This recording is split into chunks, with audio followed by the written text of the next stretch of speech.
صلوات بر محمد وآل محمد.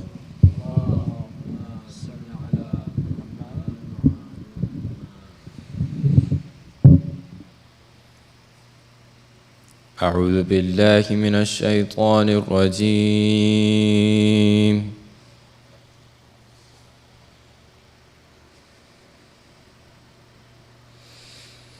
بسم الله الرحمن الرحيم.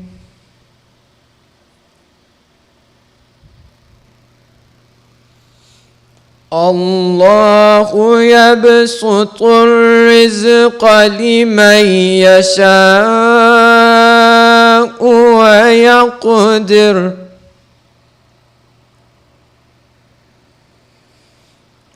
وفرحوا بالحياة الدنيا وما الحياة الدنيا في الآخرة إلا متاع.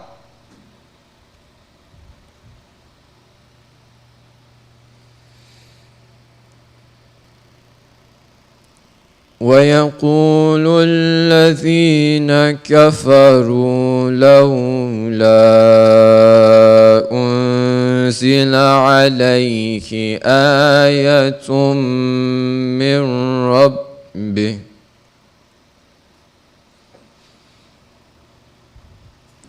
قل إن الله يضل من يشاء ويهدي إليه من أناب.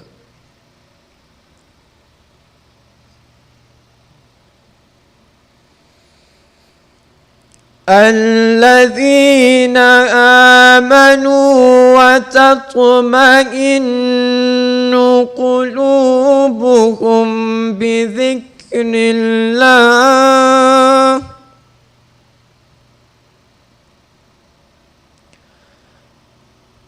ألا بذكر الله تطمئن القلوب.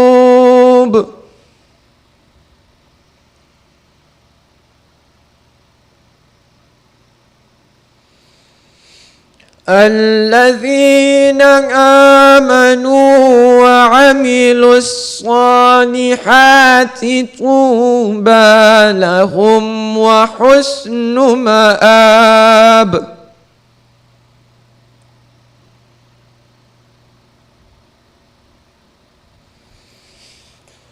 كذلك أرسلناك في أمة قد خلت من قبلها أمم لتتلو عليهم الذي أوحينا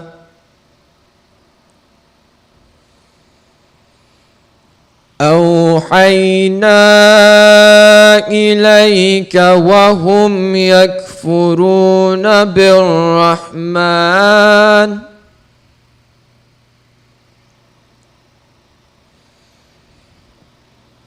قل هو ربي لا إله إلا هو عليه توكلت وإليه متاب.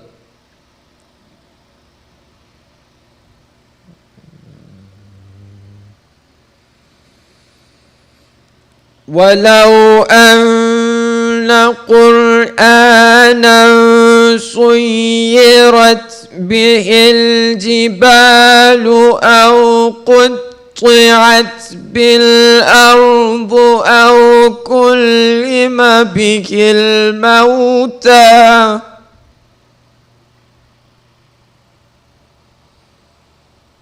بل لله الأمر جميعا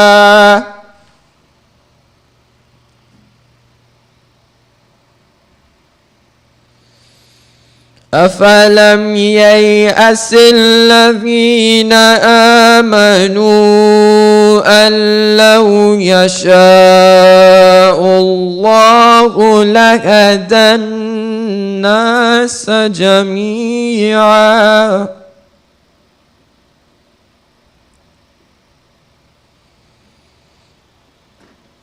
ولا يزال الذين كفروا تصيبهم بما صنعوا قارعة أو تحل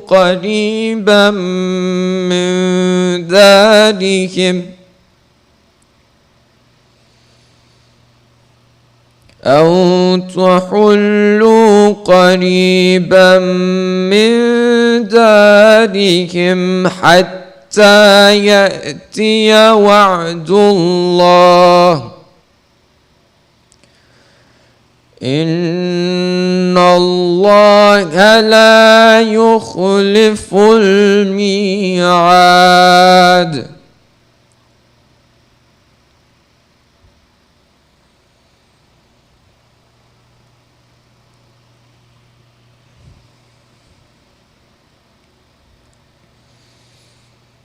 ولقد استهزئ برسل من قبلك فأمليت للذين كفروا ثم أخذتهم فكيف كان عقاب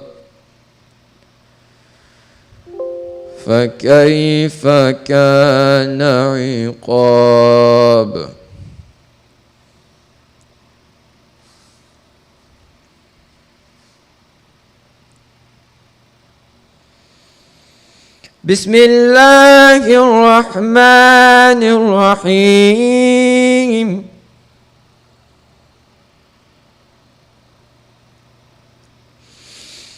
والشمس وضحاها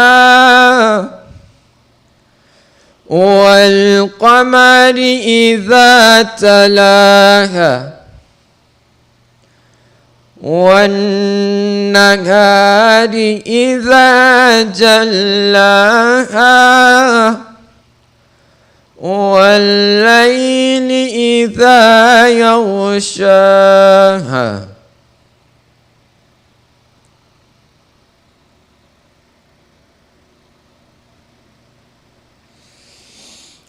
والسماء وما بناها والأرض وما طحاها ونفس وما سواها فألهمها فجورها وتقواها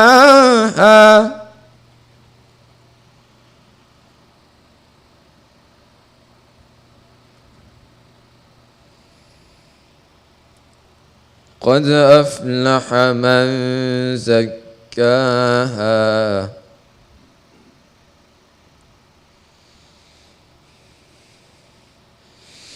وقد خاب من دساها كذبت ثمود بطغواها إذ انبعث أشقاها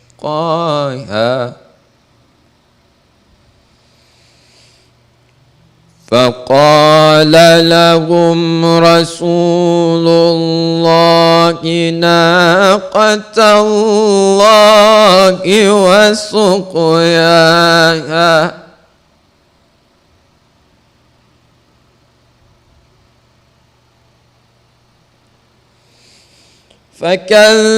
فكذبوه فعقروها فدمدم عليهم ربهم بذنبهم فسواها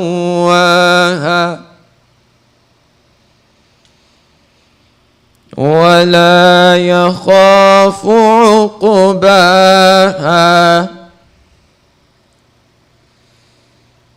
صدق الله العلي العظيم. الفاتحة مع الصلوات.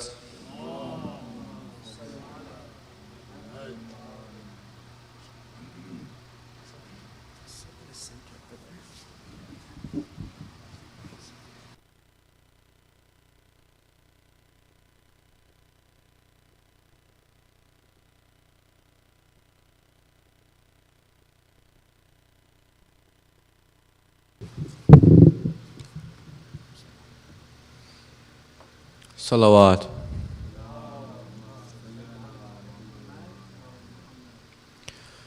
There is no life without Hussein. How can we live without Hussein? Our holy land is Karbala. The whole world is within Nazar. There is no life without Hussein. There is no life without Hussein. Hussein, you are the light of my eyes, and with your name I start to rise, and then I start to shed a tear for what occurred to you, Hussein, my dear. Hussein, before I go to sleep, I start to cry, I start to weep, and then I face your holy shrine, so you'll forgive me of my crimes. I am ready to go through pain as long as I am with you, my Hussein. To be with you is all I want. Hussein, Hussein, I'll always chant. Hussein, I am now so proud to shout your name out, to shout aloud. Hussein, your name is in my heart, and from it your name shall never depart. From birth to death I shall insist, that I love you I shall persist. You are my guide, you are the light. You show me the path which is right. I'm not afraid, I'm not shy, to shout your name out until I die. For what I know is that you are the greatest man, the brightest star. Upon my heart your name has set, your name I shall never forget. Salawat.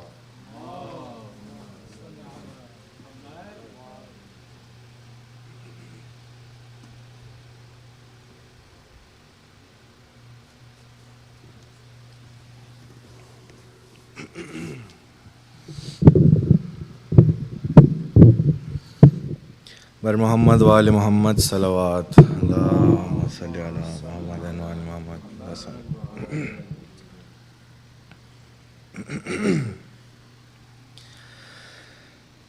نہر پہ حضرت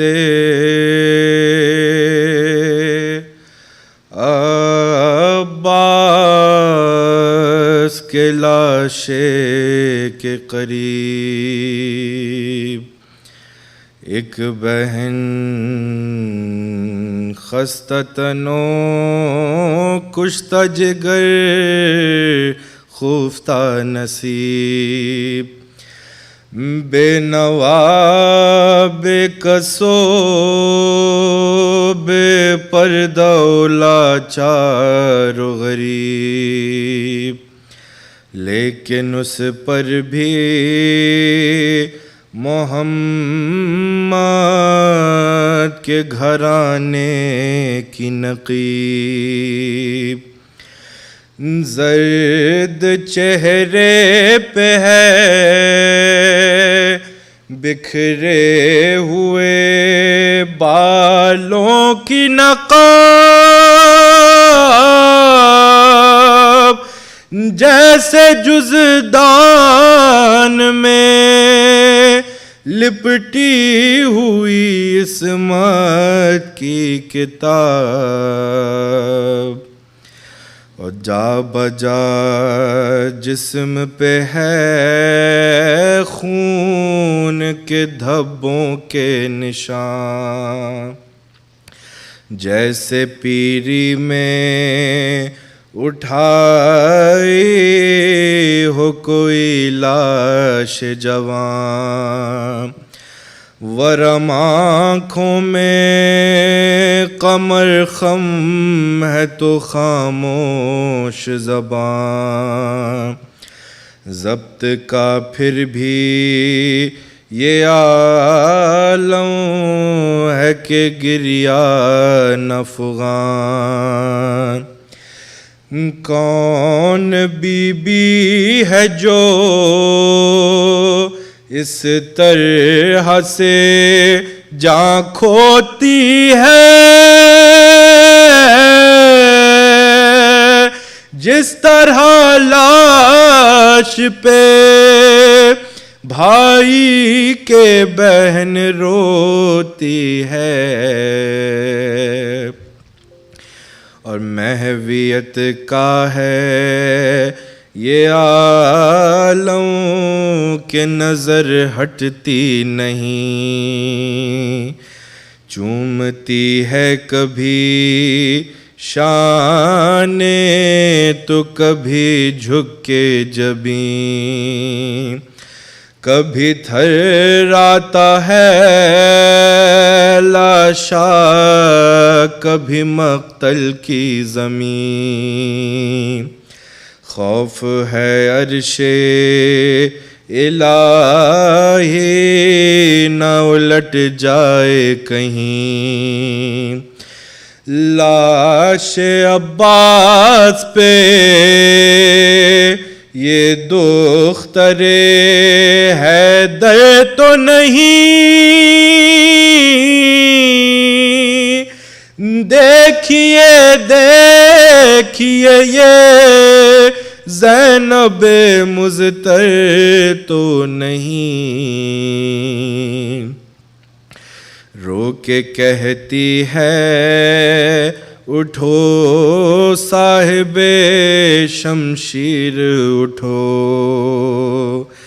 حیدر عصر اٹھو وقت کے شبیر اٹھو، آل تطہیر کی سوئی ہوئی تقدیر اٹھو، کاٹ دو عابد دل گیر کی زنجیر اٹھو. آگ ہی آگ ہے بھر کے ہوئی خیموں میں تمام،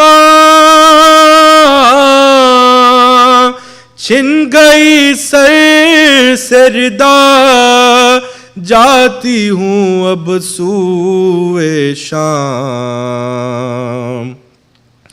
شان کیا تیرے کٹے بند گئی بازو میں رسن، سر پہ کیا گرز لگا ہو گئے بے پردہ بہن، تیری کیا جان گئے مار گئے شاہ زمن، فصل گل ایسی لٹی ہو گیا برباد چمن،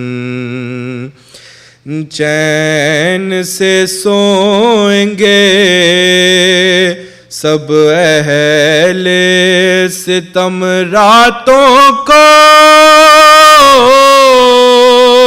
خوف ادا سے نہ سو پائیں گے ہم راتوں کو. اور میرے عباس قیامت ہے بپا تیرے بعد، لٹ کے برباد ہوئی آل ابا تیرے بعد، مٹ گئی رسم وفا جانے وفا تیرے بعد، خاک دنیا میں ہے جینے کا مزہ تیرے بعد، لے کے رانڈوں کو یتیموں کو کدھر جائے بہن،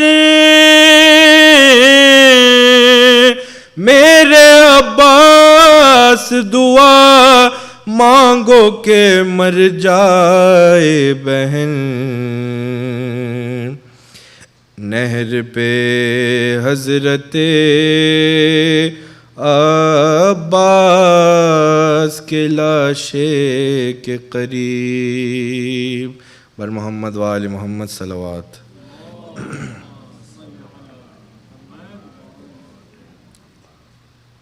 ایک اور نعرہ صلوات.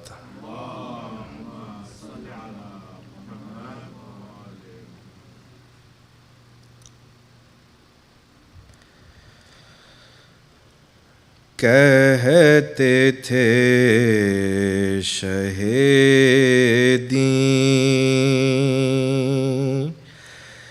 میرے عباس کہاں ہو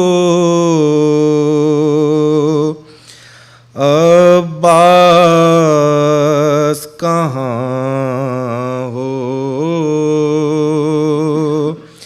عباس کہاں ہو کہتے تھے شہیدیں تنہا ہوں کھڑا دشتے بلا میں اے برادر دیکھو ذرا کر دیکھو ذرا کر پالا تھا جنہیں نازوں سے سوتے ہیں کہاں وہ عباس کہاں ہو عباس کہاں ہو دکھتا نہیں اب آنکھوں سے ہر سو ہے اندھیرا دم رکتا ہے میرا دم رکتا ہے میرا دیتا ہے صدائیں علی اکبر میرا مجھ کو عباس کہاں ہو عباس کہاں ہو کہتے تھے شہیدیں. نعرہ صلوات.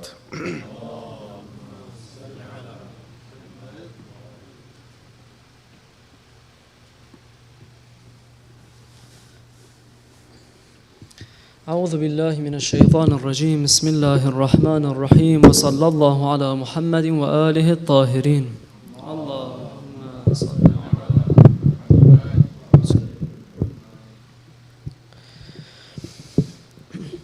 The ayats that were read today conclude a sequential series on the topic of Iman, where we took a look at various ayat from various surah of the Holy Quran, which discuss the topic of Iman. And very quickly, what we had said was that while Iman resides in the heart and that Iman is in the qalb of the believer, it in fact permeates the entire body and in reality lives in every limb of the human body, such that with every action of theirs, they're making their decisions on the basis of their belief.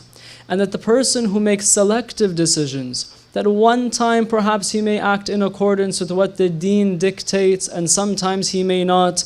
The reason for why sometimes he doesn't act in accordance with God's injunctions and commands is because perhaps he doesn't have true belief at all.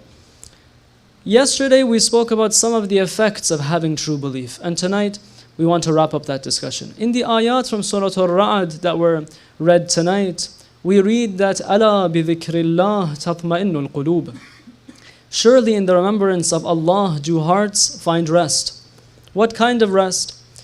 When you and I are studying for a big exam, or perhaps we're putting in long hours and trying to get very close to our manager, and we take out time in our week to make sure that the relationship that exists between me and the higher up at work is an improved relationship, such that perhaps I may receive a promotion from my manager. I've put in all of this effort without actually knowing, will this effort eventually pay off or no? Perhaps I may put in all of this effort, stay up the long nights, work overtime, and at the end of the day, I may get let go tomorrow. I may not make it into that program that I wanted to get into. And so all of my effort will ultimately go to waste, no matter how you frame it, no matter how you look at it. At the end of the day, if your goal was a promotion or getting into a particular institution, you didn't. And so while you put in the effort, your efforts did in fact go to waste. But Allah subhanahu wa ta'ala says that إِنَّ اللَّهَ لَا يُضِيءُ أَجْرَ الْمُحْسِنِينَ, that those who do good, their rewards are never wasted and their efforts are always taken account for. Which is why we are told that on the day of judgment, فَمَنْ يَعْمَلْ مِثْقَالَ ذَرَّةٍ خَيْرًا يَرَهُ, he will see every single thing that he did that was good, even if it was an intention. You sat at home and said, I intend to sit in the majlis of Abi Abdullah alayhi salam. For whatever reason I couldn't make it, so I tuned in online. Allah saw your intention. And so the individual with Iman never feels anxious that maybe I'm putting in all this effort and it's going to waste. He sees that there's a cousin or someone who's not related to him, and he says, perhaps here if I say, look, I can't hug you, I can't, bid you farewell the way the other Muharram relatives are bidding you farewell, even though in our culture it might be okay. He knows that that awkward position that he's in will pay off. He knows that making a stand for his beliefs will pay off. And if you recall, we began our series on the first night of Muharram saying that in this tumultuous situation that we're in the world, where we see non-Muslims standing up for a principle, and in effect, standing up for people that don't share their same ethnicity and religion, and are willing to put everything on the line for that cause, that when we reflect on ourselves as Husayni, we really have to ask to what degree we are standing for our principles, if we are not making the same stand as them. But then we said something very important. And this is our final point of the night. That while other people may be making political stances, ours is not purely political alone. While others may stir a revolution on political grounds, our revolution is spiritual.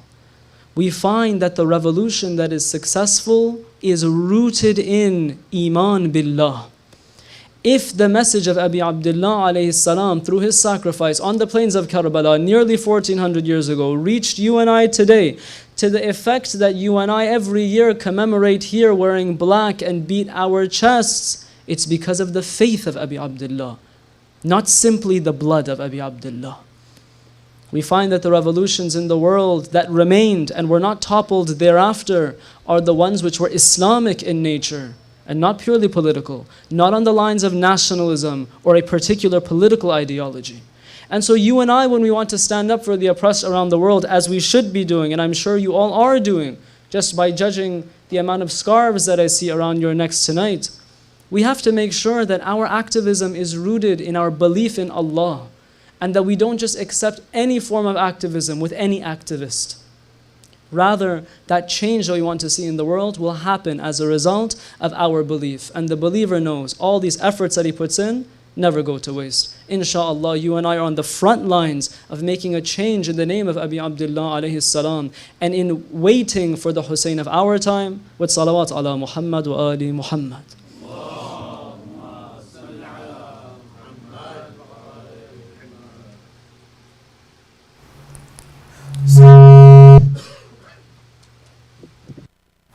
Assalamu alaikum everyone.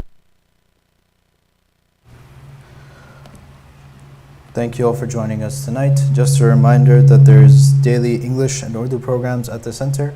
We start with English at 7:30. We then have Salat, Maghrib, Isha, and then we move on to the Urdu program. For the English program, we start at 7:30 with Quran, followed by Tafsir. We then have Marcia, Salam, the speech itself, followed by Noha and Ziyarat. Mu'mineen, we're still quite a few dollars short of our goal for Muharram. We still need a bit of help covering all the majalis, the sabils outside, and the discussions that we have with Syed.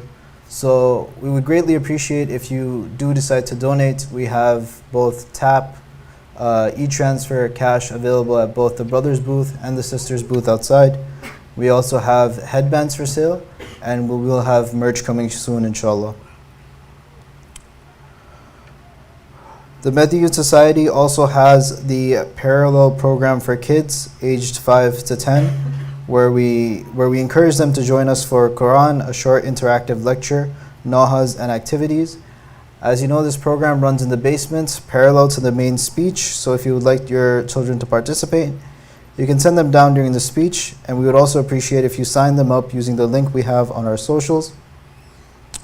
Also, a gentle reminder to all the attendees of the majalis, we have young children with us, and we appreciate your patience if they are disruptive, if they are loud.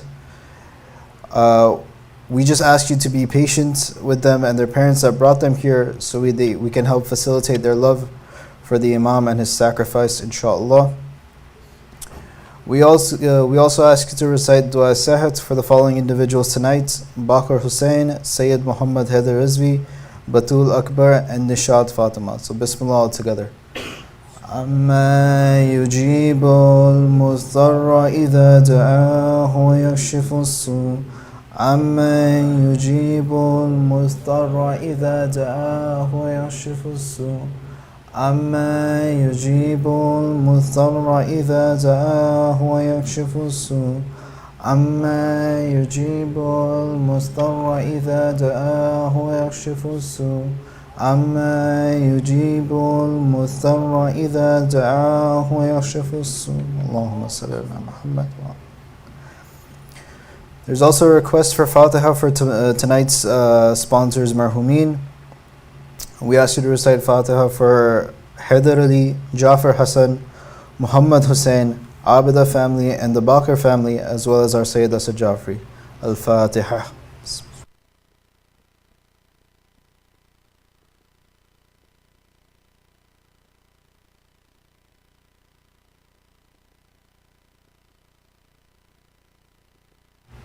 I would like to now invite the Sayyid up, and along with me, let's all recite 3 loud salawats as he comes up to the minbar.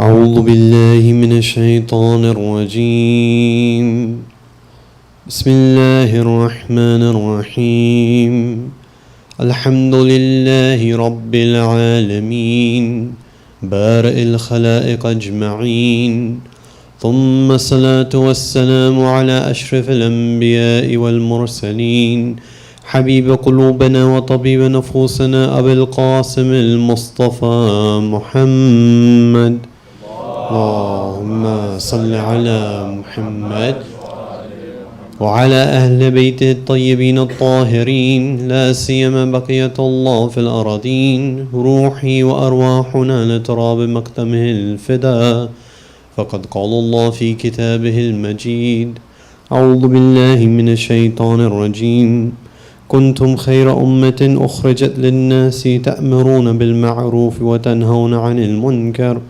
وتؤمنون بالله صدق الله العلي العظيم اللهم صل على محمد. For the hastening of the reappearance of our Imam, please recite a louder salawat. Allahumma salli ala Muhammad wa ali Muhammad. To the extent of our desire to be the Abbas, to be the Zainab of the Imam of our time, please recite the loudest of salawat. Allahumma salli ala Muhammad wa ali Muhammad. Assalamu alaikum, dear brothers and sisters.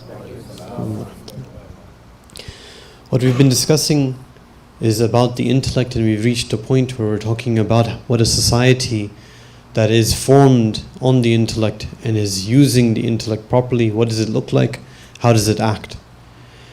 And we've been saying that the way, then the first sort of thing that we need to think about if we want to change things to even achieve something close to that is to see why are we stopping, what is stopping us from forming that society in the first place, what are the barriers? And so we talked about several things in terms of individualism, in terms of the sort of attachment to this world and sort of glitter and glory, the false sort of ideas of success that we have. And it's only through turning towards reality and what is actually real and meaningful and impactful that we can have this deep bonds and attachment. And this is something that we see, that any group can form for any reason, right? You can have a group that's based on ethnicity, you can have a group that's based on, a different religion, common language. You could have groups form for any sort of commonality, right? There's no restriction to that. But you see that the ones that share the weakest in terms of, moving forward in goals or anything like that, is when that identity is based on something that's less real to them. So if people don't identify strongly with that label, if they don't see it to be real to them, then the unity that's formed on the basis of that label becomes much weaker. For example, right, people have a lot of pride, for example, at least in this United States. I don't think it's maybe to the same fervor in Canada, but in the United States, people have a lot of pride regarding their sports teams of the universities that they go to, right? Extreme amounts of pride, right? Maybe even more than, the professional sports teams. They have much more sort of pride and fervor regarding their university sports teams. To the extent that you'll see that people have that as almost like a label that they put on themselves that's generational. That it's like almost become like a thing that we're of this university. We're the supporters of this university. Right? And it's something that becomes such a strong part of who they are. It's almost like, you can take out the other things, but you can't take that. That's like, everything. And so the bonds they form based on with other people that share that same commonality is strong, right? But it's not lasting, right? Despite its strength. Right? The extent of how much that can inform on one's life is limited. At the end of the day, that identity, even though it's strong, and even though they feel a lot of fervor for it, it doesn't extend to, for example, informing on the decisions of jobs, the decisions of, where we should live, or decisions of, how we should act and interact, what morality we should have, what ethics we should have, what we're aiming for in life. Should we give charity, should we not? All of these things, it doesn't really inform on it because the capacity of that identity is so weak. Right? It's just a very, very minor slice of one's life. Right? On the other hand, sometimes we have identities that are very encompassing, right? That are very wide in nature. They have a whole package of ideals and customs and things. But since they're not rooted and they don't take root in our hearts, a lot of times, it weakens. Sometimes, I'm not saying all the time, but sometimes people's ethnic identity is like this, especially when people move from that original country that they came from to a different country, right? Like many of us. You see that as a generation goes, the identity to that ethnic background weakens. Right? That's a natural thing because people don't identify with it as the next generation comes and the next generation comes. Right? Sometimes people don't even speak that same language. They lose those customs and things, and then over time, it's not really the only sort of thing that they really identify is that, oh, okay, my generations past, someone came from that place. So even though that original ethnicity had a very broad spectrum of things, right? It had culture, had customs, had practices, had, various sort of ethics and morality, had, a whole sort of set of principles and expectations. Even though it's very broad, it might not be rooted very deeply. It could be rooted. I'm not saying that it's not possible, but many times it isn't. The whole thing about Islam is that we're supposed to take it in a way that in both aspects, both it's very broad in terms of what it encompasses. It encompasses various aspects, all of these things, all aspects and dimensions of life, much beyond any other type of identity could. And also in terms of depth of identity, of how much to the bones one can identify and see oneself colored by that label, it has the highest extent in terms of potentiality. I'm not saying reality. If reality that was that, then we'd be in a great place. But in terms of potential, it has that. Why? Because everything about it is real. There's no dichotomy, there's no sort of out of syncness between it and what is actually out there. Everything is in line with reality. And because of that, it gives us that potential to hold on to much tighter than any other identity. You might say, okay, what's the big deal? Why can't I have, let's say, an identity as a Pakistani, a Desi, whatever ethnicity? Why can't I say that's the common ground? Why can't we say, or even a mixture, right? Let's say that we want to make an Imam Barga for the people from, let's say, I won't mention a particular city, maybe people will take offense to that. Let's say some random city, right, from India or Pakistan. That's our Imam Barga, right, where we do our things there. Now I'm not saying that there's something particularly inherently wrong with that. Right? That's fine. You want to gather around people who share the same customs, speak in the same way, eat the same food as you. Comfort. That's nothing wrong. What will it be based on? Is it purely Islam and is just by happenstance that this geographical customs and things also came with it? Then that's okay. There's no problem. But most of the time it's not like that. Most of the time it's a mixture of things.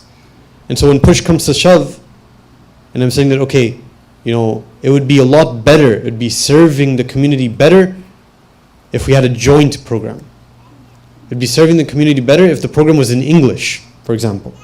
I'm not saying definitively, I'm saying for example, if that were the case. People say, no, how could that be? We can't give up the Urdu. We can't give up the customs.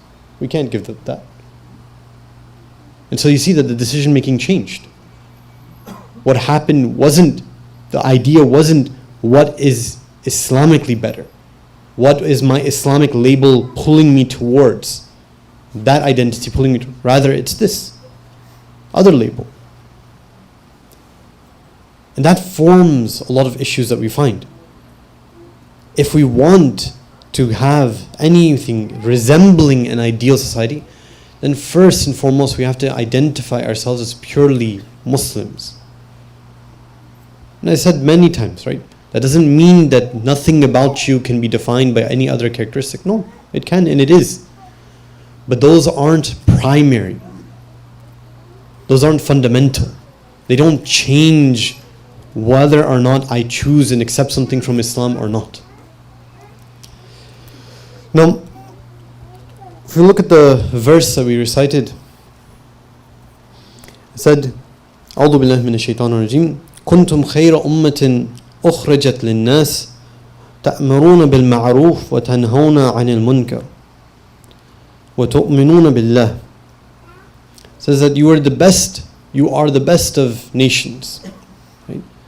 But then it describes, right? It's describing the Muslims, saying not just leaving it at that. You're the best of nations. In which manner? Why? How did you qualify? Because you would do amr bil ma'roof and nahy anil munkar. And you had iman billah. So as we talked about last time, if we want to build this identity, one of the crucial things that we need to do is have concern for each other. And concern for each other at the lowest level manifests in the sense of, for example, giving charity, giving money to help each other. It's still extremely good and necessary, but that's the lowest level. At the higher levels, it means that I am concerned for not only your well-being in this world, but in the akhirah. And so if I see you doing something wrong, I'll remind you. And if you see me doing something wrong, then I expect you to remind me as well. And it's only through making those kinds of links and bonds that we can move forward. If we examine, based on this principle, based on this idea, the structure that exists usually between couples, especially younger couples, especially couples, that were brought up in the, Western atmosphere, watching Disney movies and having a fairy tale romantic idea of what marriage looks like. You see strange things happening. Ideas such as, why, if you love me, why do you want to change me? Right? Why can't you love me for who I am? That's utter nonsense. That makes no sense whatsoever. If I love someone, then the whole point is that I want what's best for them.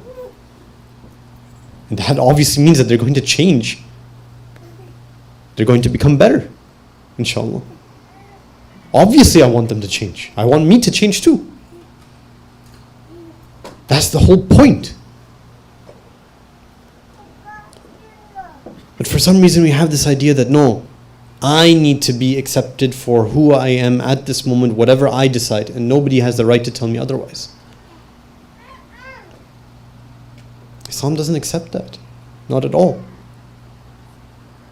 Now that doesn't mean on the flip side that, okay, the couples go and then everyone is, yelling at each other, screaming at each other, saying, do this, don't do that.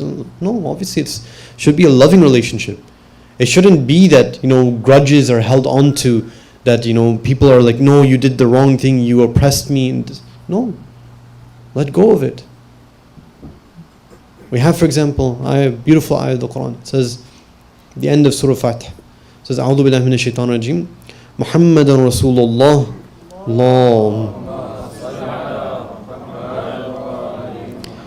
محمد رسول الله والذين معه أشداء على الكفار ورحماء بينهم. Says that Muhammad is the Prophet, the Messenger of Allah, and the people with him, they are severe and strict with the kuffar, but amongst themselves they're merciful, they're kind. Another place says أذلة على المؤمنين. They're humble before the mu'mineen. Sometimes we look at ourselves in our interactions and we see it's the exact opposite. Right? That the people that we're the most tolerant of, the most lenient with, are like, work associates, random people, the ones that we don't know that much, the ones that who share neither our culture nor our religion. Those are the ones that we find we're the most tolerant of, most lenient with. But when it comes to ourselves, within the community, within a family, find the severest, strictest, most expecting, harshest. Why would we do that? Why would we harm ourselves like that?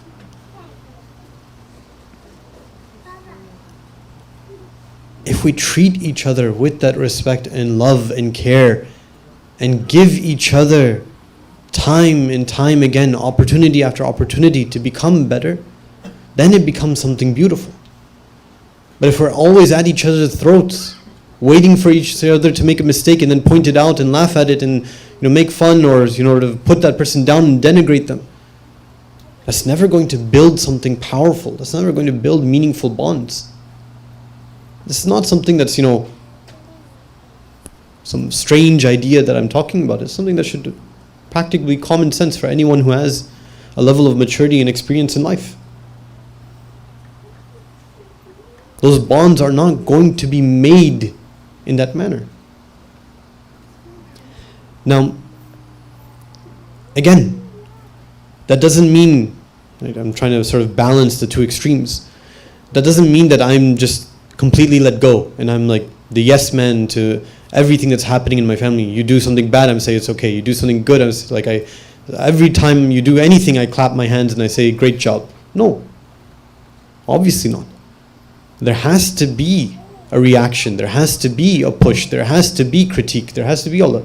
But we're talking about the manner, the way in which it's done, the tolerance that we should have. That's crucial.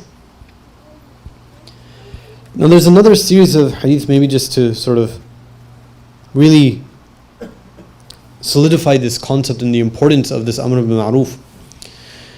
It's in Surah Ma'idah, verse number 78 and 79. It says, أعوذ بالله من الشيطان الرجيم لعن الذين كفروا من بني إسرائيل على لسان داود وعيسى بن مريم ذلك بما عصوا وكانوا يعتدون.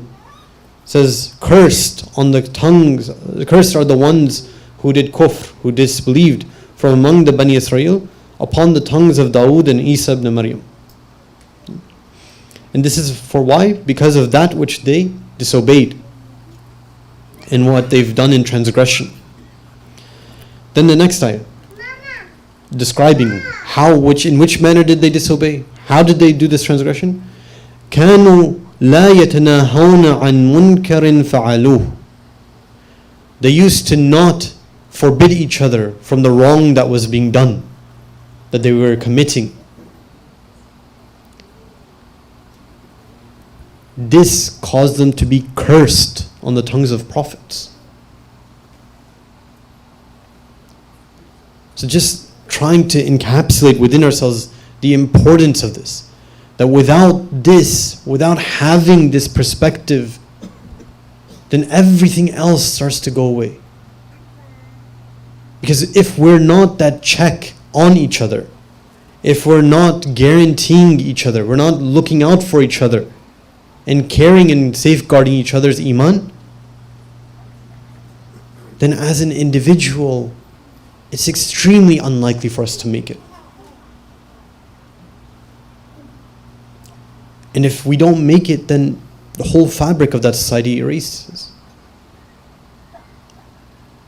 I'm not saying that there isn't any society left, but what's left is a society based on principles and criteria and ideals that are not Islamic. And so it's far from that reality.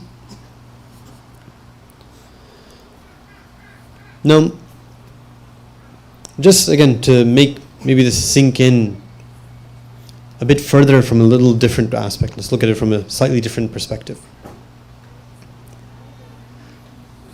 I'll pose a question, right? And let's all think about it, inshallah. Think about it to ourselves. Why don't I say salawat loudly?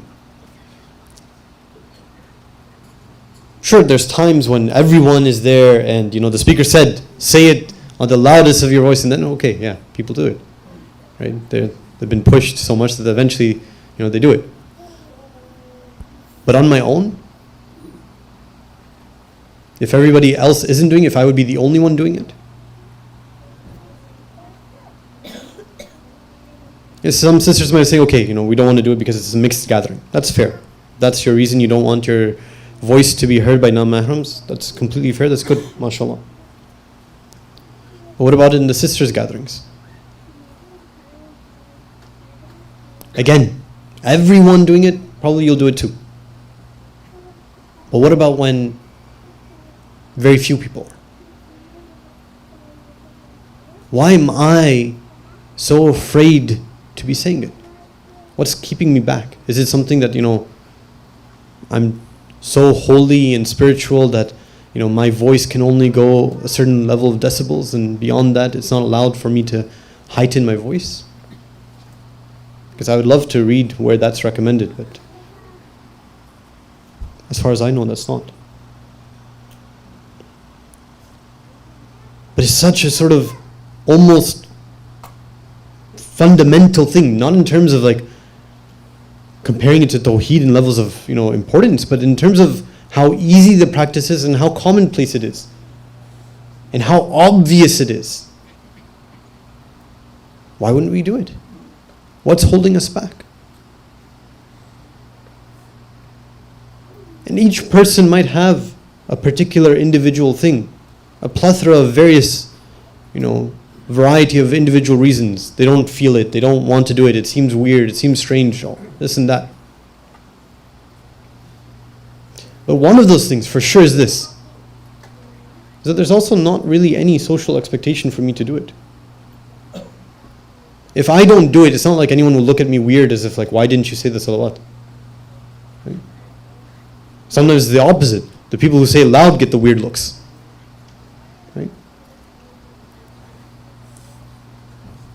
But if we had that expectation of each other, that look, this is an obvious thing. This isn't something that costs you anything.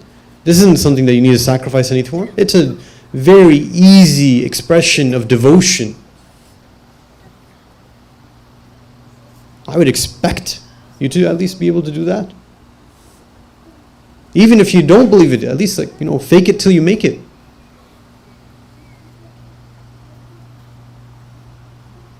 Because you don't have that expectation. And so we don't have that peer pressure on each other. And so it falls apart. The same thing with all the other practices that we see. Salat. Salat is a no-brainer. It's not something debatable, like is it wajib, is it not wajib? No. There's no disagreement, there's no argument, there's no discussion, there's no confusion about it. It's not difficult. What's required, what's wajib in salah is simple. It's easy. It's not a long time commitment. But because we don't have that expectation for each other, we see someone in our friend circle not praying, we just ignore it. We turn our face away maybe a little bit. That's maybe an ideal case scenario. But do we ever mention it? Do we ever come up to them and say, hey, what's going on? Why don't we? What's holding us back from that? What are we so afraid of? Having those conversations, having those moments where we put ourselves out there is necessary in order to form deep bonds. I promise you, not a single deep, meaningful relationship that, for the vast majority of people, there's exceptions, but for the vast majority of people, none of them are built with only having positive talk and just being sort of patting each other on the back and saying, you did a good job, let's do whatever you want, oh, you did this, okay, that's good, that's good, that's good. No. It comes through struggle, difficulties, hardships. Sometimes that comes in the form of having to critique each other. Having friendships, bonds, relationships that are principled will always, always outweigh those that are just, based on having a good time. Because eventually that good time might mean that I have to split with that person. And that bond breaks. So we have to look at it from that perspective of what we're aiming for. What is that ultimate goal that we're struggling for? What is that reality that exists? Orient our individual framework and decision-making paradigm based on that, and that informs on our relationships and the bonds that we make and how we deal with ourselves within those relationships as well. Now, on the topic of guidance and looking for guidance, obviously, as we've mentioned, having a group and a bond is not inherently good. Just because I'm a group, and I'll say it like this, just because it's a group of mu'mineen, doesn't make it inherently something good. A group of Muslims, it doesn't make it inherently good. You want an example? Look at Karbala, right? On the other side of the battlefield is a group of Muslims. They're very tightly bound too, right? They're working together. They don't have any disunity. Maybe one or two examples, but vast majority, they went on that mission for fighting Imam Hussain and they continued on it. Just being a group of Muslims and group of mu'mineen isn't enough. It has to be oriented in the right direction. It has to be guided in the right direction. And so it has to be based on real things too. The axis upon which that group circulates and is bound together has to also be true. And so there's a constant need for guidance, both on that individual level and on that social level. We can't cut it off and say that, okay, the guidance that we need is telling me how to pray, it's telling me the ahkam of fasting, of khums, of this, of that. But in terms of, my social interactions, my relationships, my this, my that, no, I don't need any guidance. My business transactions. Islam isn't there where you can just compartmentalize it and say that, okay, I can just have it here. No, the guidance is needed in all of those aspects.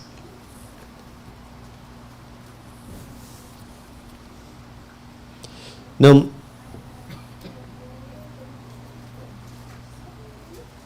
please recite Salat ala Muhammad wa ala Muhammad. Allahumma salli ala Muhammad wa ala Muhammad. It's sometimes difficult for us to see, right? Because, again, we don't see ourselves usually across the timeline. We don't see ourselves as people who are changing. We see ourselves in snapshots, where we are right now, at a moment. And so we don't see the effect that things have on us. But when you look across generational lines, that's when sometimes we can realize things. When you look at across generational lines of how values have changed, we're not even talking from a religious standpoint. Look at Canadian society or United States society, whatever sort of society that you're familiar with. And look, a previous generation back or 2 generations back, and compare the ideas and the thoughts and the things that were there and seen to be good. Right? If you want stark examples, look, 300 years ago compared to now. Right? Slavery was seen as something good. Slavery was seen as something good. Right? It was a source of, monetary wealth. It was a source of, getting things done. People, even Christians, start to justify it too, right? As in, like, it was good for the slaves for them to be enslaved. Right? Nowadays, if you say something, anything like that, be an uproar. And it should be an uproar, right? Especially in the way that the slavery was done and perceived. My point isn't that there's something, about slavery that we're supposed to be discussing, or any of the details and things that we see that are changing. The point is this: there is change happening. There is a direction that people are going on. Society is constantly on the move. There is no steady, constant place. And if I'm not cognizant of who I'm giving the reins of myself to and my community to, then it will naturally go in the flow and the current of the people around them and the environment around them. It requires conscious and regular effort of course correction to avoid that in a society like this.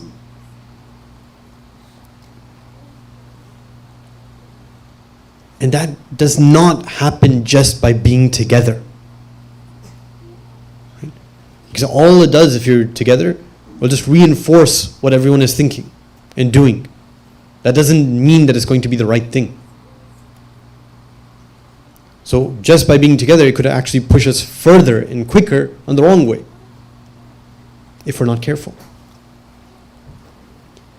So we have to give the reins to someone who knows what they're saying, to a system that is based on Islam.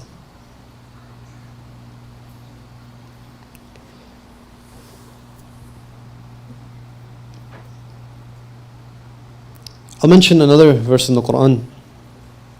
I'm forgetting the exact wording of it, so I'll open it first. It's in Surah Mujadala. It says, أَلَمْ تَرَ أَنَّ اللَّهَ يَعْلَمُ مَا فِي السَّمَاوَاتِ وَمَا فِي الْأَرْضِ ما يكون من نجوى ثلاثة إلا هو رابعهم ولا خمسة إلا هو سادسهم. It says that, do you not see, do you not know, do you not realize that certainly Allah subhanahu wa ta'ala knows that which is in the heavens and the earth? And there's never a whispering between a party of three except that Allah subhanahu wa ta'ala is the fourth, nor a whispering amongst a party of five unless Allah subhanahu wa ta'ala is the sixth. Yeah, Allah subhanahu wa ta'ala is always there, constantly there.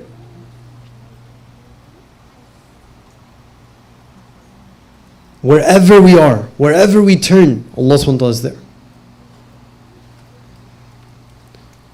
Why am I bringing this up? It's because sometimes we give excuses to ourselves. We say that, sure, it's all fine and good for you to talk about guidance, about, Islamic awareness of going forward. But we're confused. We don't know which way to go. We don't have guidance. We don't know what step to take forward.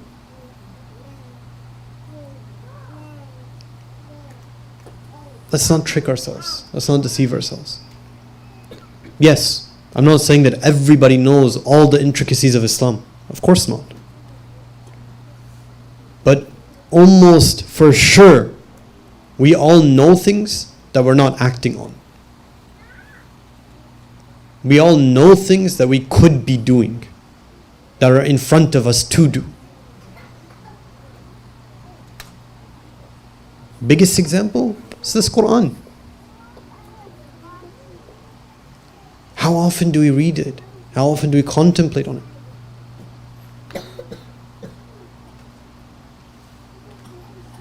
Right? There's ayah in the Quran. Whenever you read it, whenever you think about it, it should put you into utter and abject terror. Rasulullah is quoted saying that, إِنَّ قَوْمِ اتَّخَذُوا هَذَا الْقُرْآنِ مَهْجُورًا.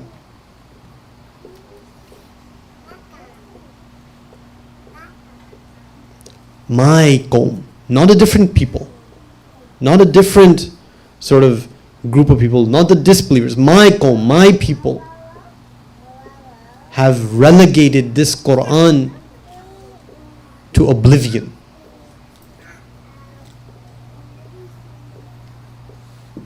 Let's not deceive ourselves. We have guidance right in front of ourselves. I'm not saying we shouldn't seek more. We should, for sure. We should desire a true scholar who truly can have and put this Quran in their hearts to be leading us.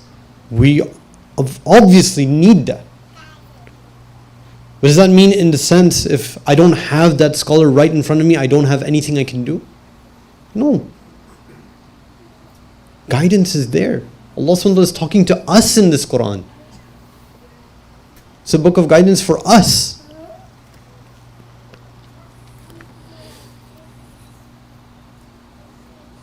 So we should use it. Use it in the way that it's meant to be used, as a source of guidance. Now, in the sense of societies and making bonds and relationships, there's another thing that is happening that is very crucial and necessary for us to recognize. And if we utilize our relationships in the right way and manner, we see it turns into something beautiful. One of our biggest difficulties and obstacles on the path towards Allah subhanahu wa ta'ala is our ego. Is us seeing everything about ourselves. Everything is about my personal benefit. What happens when we see ourselves not just as ourselves? I don't see myself as an individual. For example, I get married. Now I see myself as a couple. Right? Immediately, what happens naturally? It's not something that's forced. It's not something that needs to be sort of contrived. It's something that happens naturally, just because of the affection that exists between the couple. That ego is broken to a level. You don't see oneself as just this I anymore. There's a us now. Now that on its own, again, is not enough. But it's an extremely, extremely useful tool. Because one, it's so natural. And two, it does break the ego. What happens when we extend it? When the brothers, the sisters, don't see themselves in terms of I. It's us.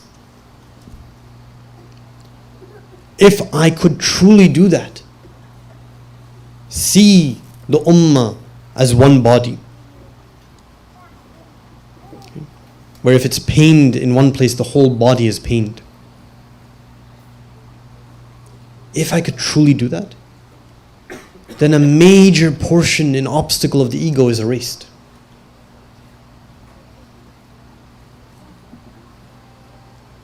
But it doesn't happen for free. It doesn't happen automatically. It happens by working and pushing ourselves to be together.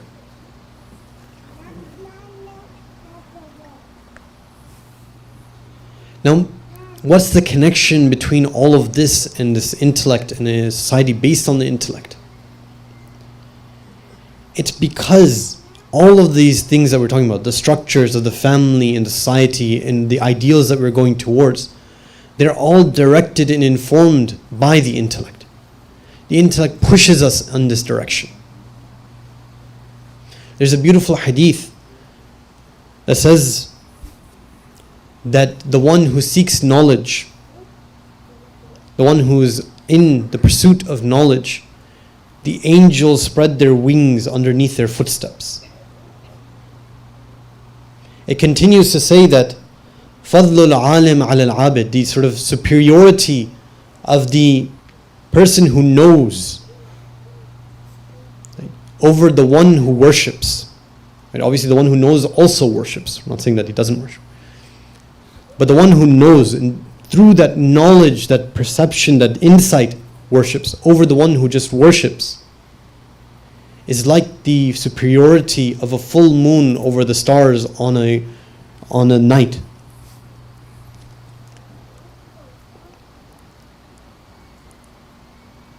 Sometimes we stop ourselves from religion because of things we perceive to be religious motivations. We think to ourselves, I'm too busy doing this, majlis, I'm too busy doing this a'mal to help this brother, to help this sister. I'm too busy and involved and engrossed in this aspect of my life. Now, I'm not saying that there's no balance. There should be obviously a balance that's necessary.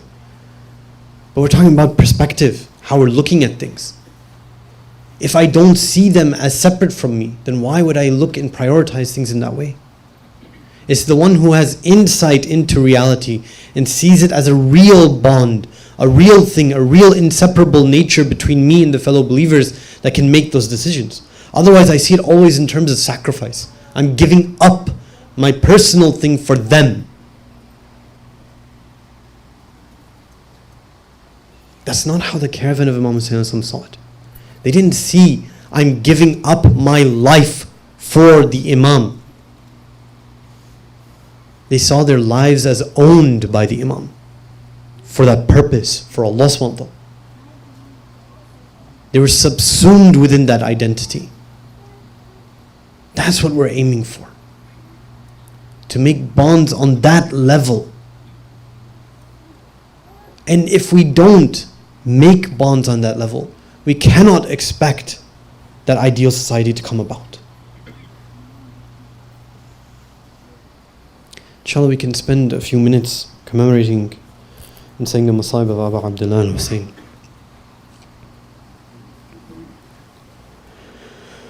اللهم صل على محمد وآل محمد.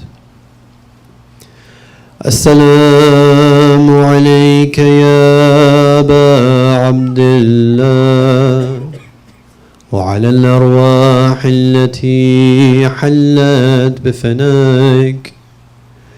عليك مني سلام الله أبدا ما بقيت وبقي الليل والنهار، ولا جعله الله آخر العهد مني لزيارتكم. السلام على الحسين وعلى علي بن الحسين وعلى أولاد الحسين وعلى أصحاب الحسين. Dear brothers and sisters, when we look at the caravan of Abu Abdullah al-Hussein and we want to see a personality that embodies bravery, we look at Abbas. When we want to look at a personality that embodies loyalty, we look at Abbas. We want to look at a personality that embodies ultimate submission to their Imam, we look at Abbas. We want to look at someone who is ready to sacrifice everything, we look at Abbas. Assalamu alayka ya Abul Fadl Abbas. Ya Qamar Bani Hashim. For sure, on the caravan, on the journey to Karbala, if anyone needed comfort, if anyone needed a sense of security, of safety, all they would need to do would be to look at Abbas.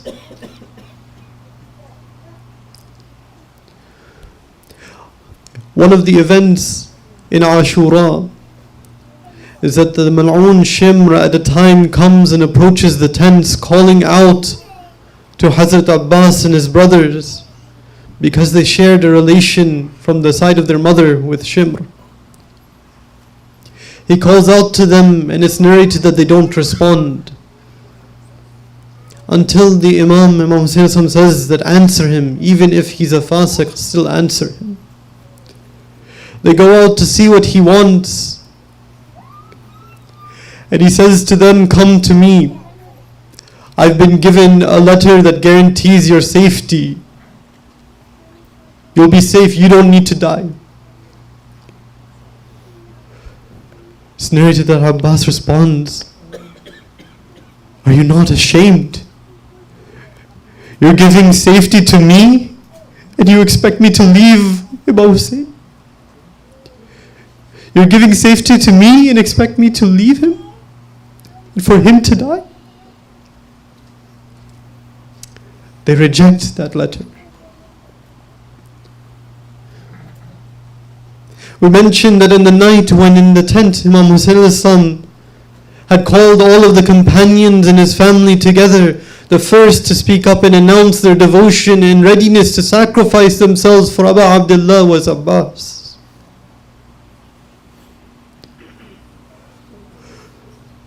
But on the day of Ashura, Abbas is not the first to go on the battlefield. Have we imagined how difficult that is? Have we imagined how difficult it is to not be the first, but rather to be the last? To have to see one after another, one's companions, one's friends, one's brothers, one's nephews, go onto the battlefield and sacrifice themselves and not return. A point is reached on the day of Ashura when Abbas is tired. He's tired of this life. He approaches Abu Abdullah al-Hussein. He asks him, "Oh my brother, do I have your permission to go onto the battlefield?" Imam Hussein responds, "Ya akhi, anta sahib al-lawai."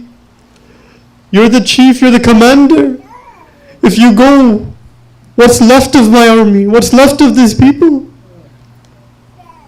But there is no one left. There is no one other than Abbas.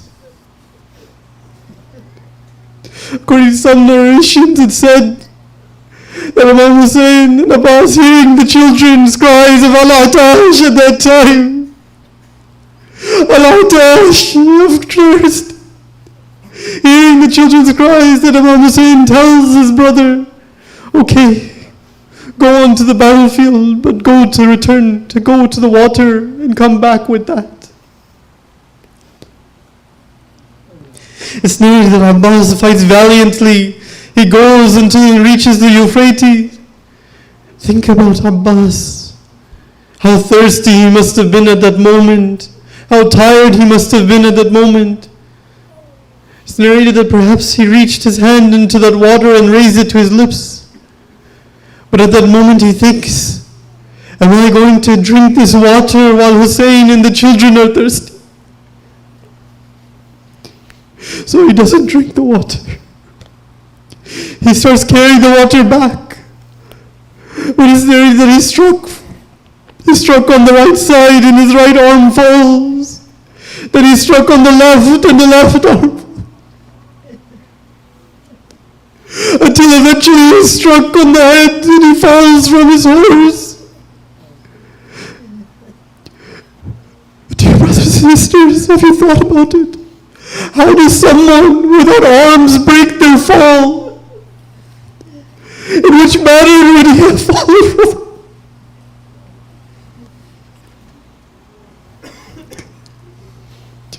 Imam Hussein rushes to the body of Abbas. It's narrated that he cries out, "Alan kasar al-dhahri." Now my back is broken. وَقَلَّتْ حِيلَتِي. There's no more ways out. There's nothing left.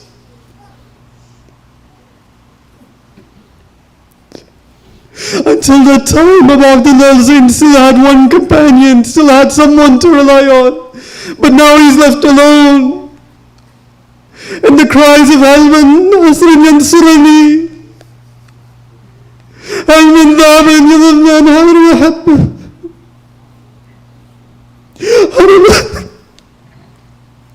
Is there anyone there to help?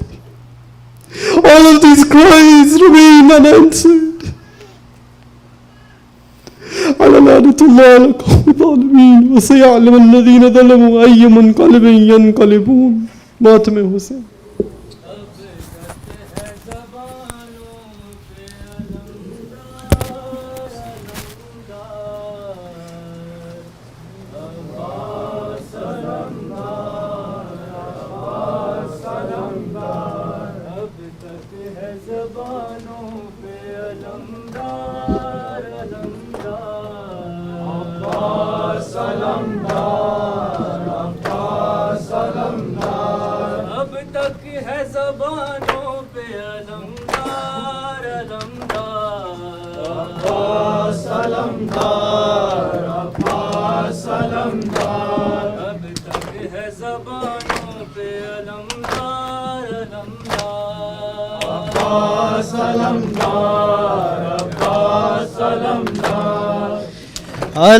अलमदार नाया अलमदार नाया अलमदार नाया अलमदार नाया अलमदार नाया आया है अलम और अलमदार न आया आया है अलम और अलमदार न आया आया है अलम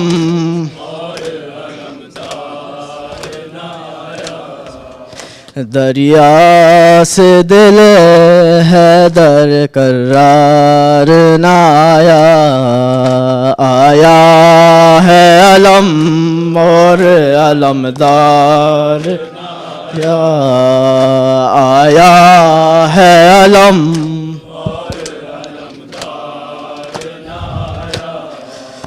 بازو جو کٹے دانتوں میں مشکی زیادہ بایا، بازو جو کٹے دانتوں میں مشکی زیادہ بایا، جب مشک چدی پھر وہ حیادار نہ آیا، آیا ہے علم اور علمدار نہ آیا، آیا ہے علم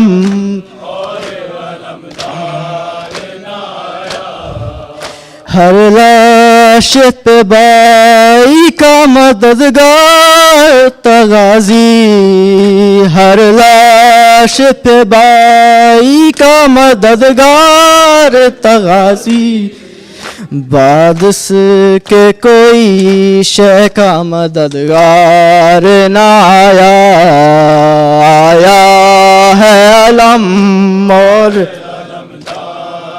آیا، آیا ہے علم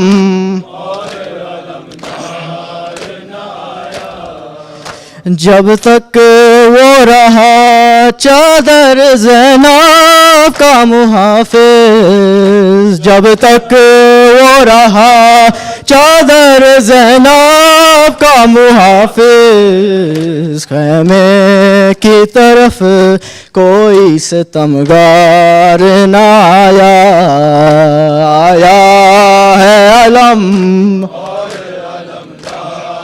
نہ آیا، آیا ہے علم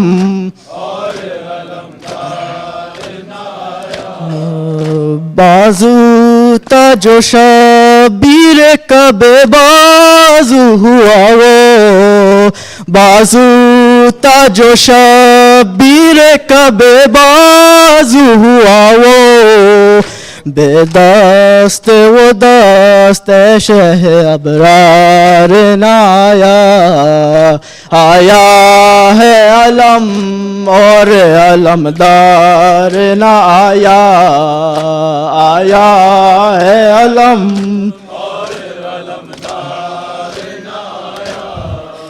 جس وقت تماچے ہے لگے بولی سکینہ، جس وقت تماچے ہے لگے بولی سکینہ، کیا مجھ پہ چچا جان تمہیں پیار نہ آیا، آیا ہے علم آیا، آیا ہے علم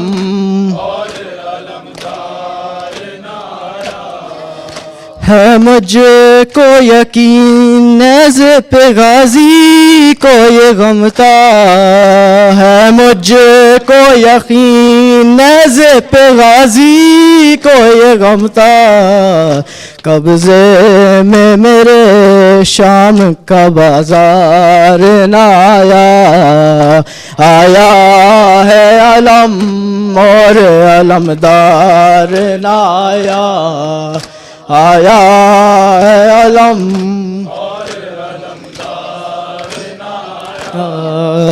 دریا سے دل حیدر کرار نہ آیا، آیا ہے علم اور علمدار نہ آیا، آیا ہے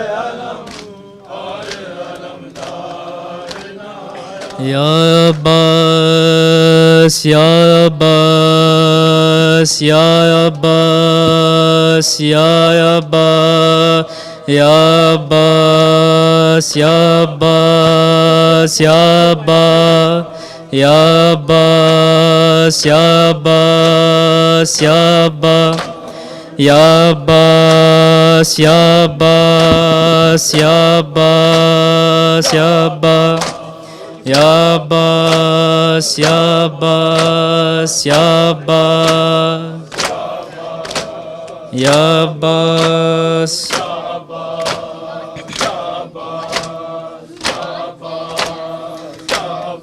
Every night I remember you. On the day of regret, won't you look at me too? Every night I remember you. On the day of regret, won't you look at me too? Every night I remember you. On the day of regret, won't you look at me too? All of the pain that I've been through all goes away every night that I call on you. All of my life I wish I knew I could be at your shrine if I just cried for you. You were my first love on this earth. My heart has been burning for you ever since birth. With my last breath, I want to see your face above, telling me that you accept me. I wish I was in Karbala. For you I'd go instead of the son of Layla. My chest for you until today is a shield. I hope to die while on your way. Ya Hussein, Ya Hussein, Ya Hussein, Ya Hussein, Ya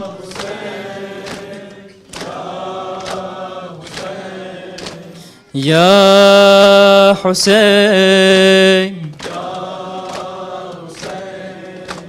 Who am I that you are mine? Your love is God's great sign. Who am I that you are mine? Your love is God's great sign. Ya Hussein, Hussein, Ya Hussein. For the one with no friends on his own, you come to his side when he's alone. For the one with no friends on his own, you come to his side when he's alone. I call out to you, you respond to me. I call out for you, you respond to me. Oh Hussein, oh Hussein, oh Hussein. Hussein, stay with me. I'm sorry I took your love lightly. Oh Hussein, oh Hussein, Ya Hussein. Every time I fell, you took my hand. When I lose balance, you help me stand. Every time I fell, you took my hand. When I lose balance, you help me stand. I let go of you, you hold on to me. I let go of you, you hold on to me. Oh, Hussein, Hussein, oh, Hussein. And who am I that you are mine? Your love is God's great sign. Who am I that your love is God's great sign. Who am I? ہے کاش تیرا ہے پردیسی کوئی ایسا پردیس میں نہ اجڑے صدقے میں اس کے جس کا گھر بار لٹ گیا ہے عباس عباس عباس عباس عباس عباس شام غریبہ میں جسے کا کرتا جل گیا ہے کانوں سے بالیاں بھی ہے شمر لے گیا ہے اس بے بسی سے مولا بچی کوئی نہ ترسے فرش عزا پہ رو کر ہر دل یہ کہہ رہا ہے عباس عباس عباس عباس عباس عباس عباس عباس اس وقت جب کہ زینب دربار میں گئی تھی قاری نمازیوں سے محفل سجی ہوئی تھی ظالم یہ پوچھتا تھا کہ غازی تیرا کہاں ہے ہاتھوں سے منہ چھپائے زینب یہ کہہ رہی تھی عباس عباس عباس عباس عباس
Ya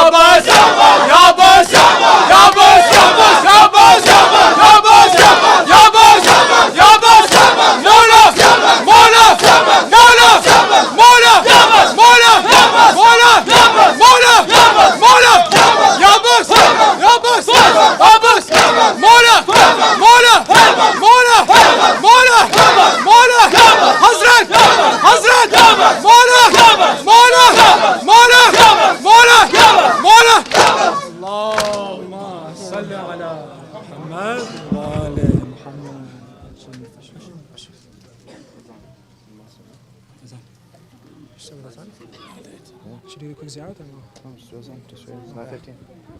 With the wajah adhan for namaz, I request the sisters to please make their way back into the sisters' hall.